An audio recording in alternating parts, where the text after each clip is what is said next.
never thought I'd end up on a ski slope staring at my boss's broken leg, wondering if it was legally permissible to hate someone this much while also secretly wanting to kiss them. The snow was pristine, the kind that photographers pretend doesn't stain your jacket in real life, and my boss, Julian, had decided it would be a brilliant idea to race down an advanced slope in boots that were clearly meant for walking, not surviving avalanches. He had taken off like a caffeinated gazelle, and I had trailed behind, mostly out of obligation and the vague fear of what HR would do if I let him crash alone.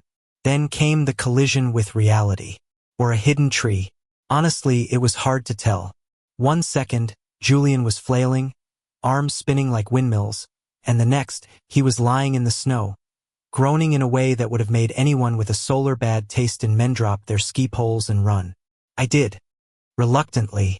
By the time I reached him, his face was pale, teeth gritted, eyes refusing to meet mine. "I'm fine," he snapped, voice sharp as icicles. "Just a scratch, right? Scratch." That would explain the grotesque angle of his leg. I had to bite back a laugh, partly out of disbelief, mostly because panic was turning my stomach into a frantic drumline. "You're not fine," I said, crouching beside him. "I'm calling ski patrol." He waved me off, muttering something about insurance and inconvenience. But the truth was written on his face, and maybe even in the snow, because there was no way he could walk down alone.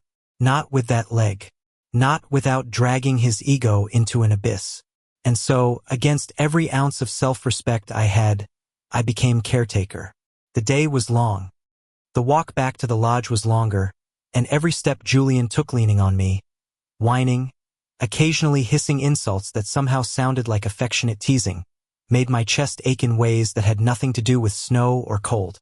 Inside the lodge, I finally saw him fully, not just the boss everyone feared, but Julian, the man who smelled faintly of pine, warmed by the fire, his hair messy like he had given up fighting it. Vulnerability suited him strangely well, and I cursed my brain for noticing. "You'll make it worse if you keep staring," he said, irritation barely masking something else. Something soft. "I'm not staring," I lied, pretending the rapid thrum of my heart wasn't loud enough to echo off the wooden beams. He smirked, a tiny, infuriating curl of lips that made my pulse spike. "Sure, keep telling yourself that." The next hours blurred.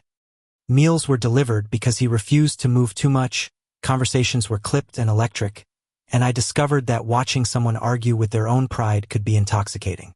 Julian was sarcastic, demanding, and impossible, but somehow, when he glared at me over a cup of hot chocolate with a marshmallow floating like an absurd crown, I saw something unguarded, something dangerous and thrilling and breathtaking. "I didn't need this vacation," he admitted suddenly, voice low. "I just needed to escape everything at the office. Maybe I didn't expect to depend on someone." I choked on my own breath. That someone, he meant me. The weight of it pressed against my chest, and I had to look away, pretending to inspect the snowy window outside while internally trying to stop my heart from betraying me. "Dependence isn't a crime," I said lightly, too aware that my words carried more than just reassurance. "Even if the someone is, well, difficult." His eyes narrowed. "Difficult, huh?" I nodded, stubbornly refusing to meet his gaze. And then the corner of his mouth twitched, the tiniest smile, fleeting yet incendiary. The kind that makes everything in the world slow down and you realize you're staring at someone you shouldn't be staring at, but can't help it anyway. Later, as night fell and the lodge emptied of casual tourists, Julian asked me to help adjust his leg again. I followed him to the quiet room, the fire's glow painting both our faces in gold and shadow. The space between us shrank unintentionally, naturally, a gravity I couldn't resist. "Careful," he muttered, his hand brushing mine in the process. "I might start thinking you're enjoying this." "I might be," I replied, breath catching on the words before I could stop it. Julian's laugh was low, humor mingled with something softer, something he didn't usually allow anyone to see. The kind of laugh that makes your chest tighten because it feels like a privilege and maybe a warning. That night, I left his room with my mind in chaos and my heart refusing to settle. I didn't know how it would continue, or if it should, but one thing was painfully clear. Being his caretaker had transformed into something dangerously beautiful. Something that, despite all reason, I didn't want to stop. Even as I trudged back to my own small cabin, snow crunching under my boots, I could feel his eyes on me, the echo of a smirk and a warmth that defied the winter chill. And somewhere deep inside, I understood that the real accident wasn't on the ski slope, it was here, in the quiet, in the closeness, in the tangled mess of longing and irritation that was Julian. And I had to admit, as much as I wanted to resist, I didn't mind the way my heart was spinning out of control. Days passed with the rhythm of careful routines and awkward silences filled with unsaid words. Julian's legs slowly healed, but the invisible fractures, the walls around him, the pride and fear of letting someone in remained fragile. And I, begrudgingly and entirely willingly, had become part of his daily life in ways neither of us had expected. One afternoon, I found him sitting by the window, sunlight catching the icy crystals outside, his usual scowl softened by thought. He didn't move when I entered. He just watched me approach, eyes faintly amused. "You're early," he said, but there was no bite in the words. Only curiosity. "I wanted to check if you were alive," I teased, setting down a tray of tea. "And maybe see if you've finally realized I'm indispensable." His laugh came low and genuine, the kind that makes your chest tighten. Indispensable, huh? Dangerous word. I settled across from him, the space between us charged with everything unspoken. The winter sun lit his face, highlighting the sharp planes and the way his eyes softened when he let them. It was mesmerizing, frustrating, and irresistible all at once. "I don't know what came over me," he said suddenly, gaze dropping to his hands. "Being stuck like this, it made me think about things I usually shove away, about people I usually keep at a distance." I leaned a little closer, careful not to seem invasive, though my heart was hammering. "You mean me?" He met my eyes, and for a moment all defenses seemed to crumble. "Yes, you. Stupid, annoying, caring you." His smirk was genuine now, a crack in the armor he wore for the world. It was then that I realized the irony. The man I had thought impossible to reach had been unraveling, thread by careful thread, and I had been the one holding the spool. A slow, dizzying ache of longing and relief filled me. "Do you want me to leave you alone?" I asked softly, voice barely above the hum of the lodge. "No," he said immediately, voice low. "Stay.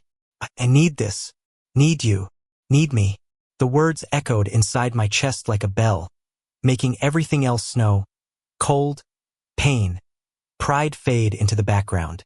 And then, as if the universe had been waiting for permission, he reached out, fingers brushing mine. The contact was electric, tentative, but it spoke volumes.